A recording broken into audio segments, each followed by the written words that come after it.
have been a decade of breakthroughs and developments in medicine and psychiatry. Scientists have developed a new technology to cure mentally ill adults. With the use of electroshocks, the minds of sick patients are being wiped clean, giving them a fresh start.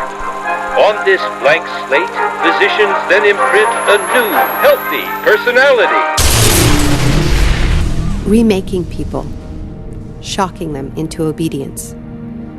This is a story about that powerful idea. In the 1950s, it caught the attention of the CIA.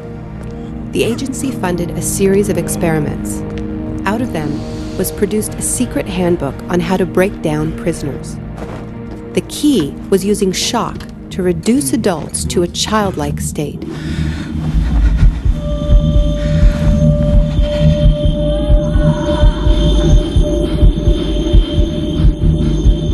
It's a fundamental hypothesis of this handbook that these techniques are in essence methods of inducing regression of the personality.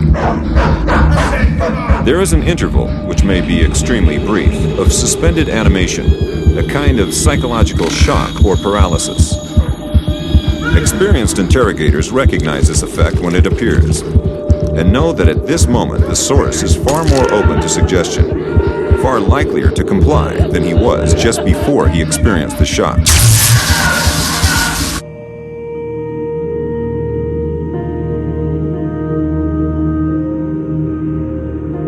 But these techniques don't only work on individuals. They can work on whole societies. A collective trauma, a war, a coup, a natural disaster, a terrorist attack puts us all into a state of shock. And in the aftermath, like the prisoner in the interrogation chamber, we too become childlike, more inclined to follow leaders who claim to protect us. One person who understood this phenomenon early on was the most famous economist of our era, Milton Friedman. Friedman believed in a radical vision of society in which profit and the market drive every aspect of life, from schools to healthcare, even the army. He called for abolishing all trade protections, deregulating all prices, and eviscerating government services. These ideas have always been tremendously unpopular, and understandably so.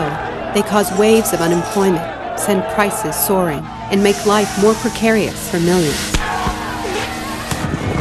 Unable to advance their agenda democratically, Friedman and his disciples were drawn to the power of shock. The subject should be rudely awakened and immediately blindfolded and handcuffed. When arrested at this time, most subjects experience intense feelings of shock, insecurity, and psychological stress. The idea is to prevent the subject from relaxing and recovering from shock.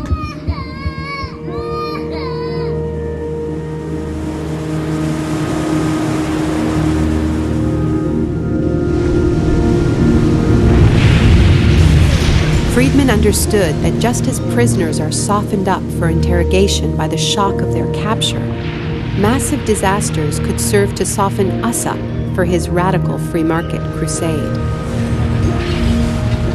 He advised politicians that immediately after a crisis, they should push through all the painful policies at once before people could regain their footing. He called this method economic shock treatment. I call it the shock doctrine. Take a second look at the iconic events of our era, and behind many, you will find its logic at work. This is the secret history of the free market. It wasn't born in freedom and democracy. It was born in shock.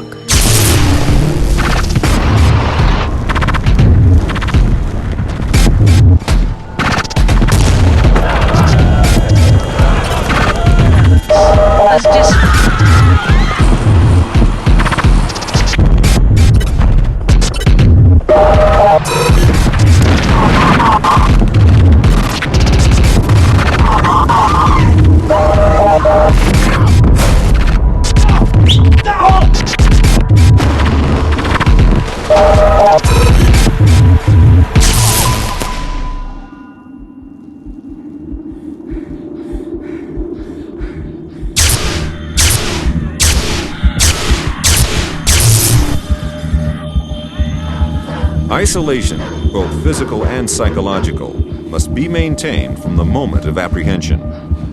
The capacity for resistance is diminished by disorientation. Prisoners should maintain silence at all times. They should never be allowed to speak to each other. There's one other thing I've learned from my study of states of shock. Shock wears off. It is by definition a temporary state. And the best way to stay oriented, to resist shock, is to know what is happening to you and why.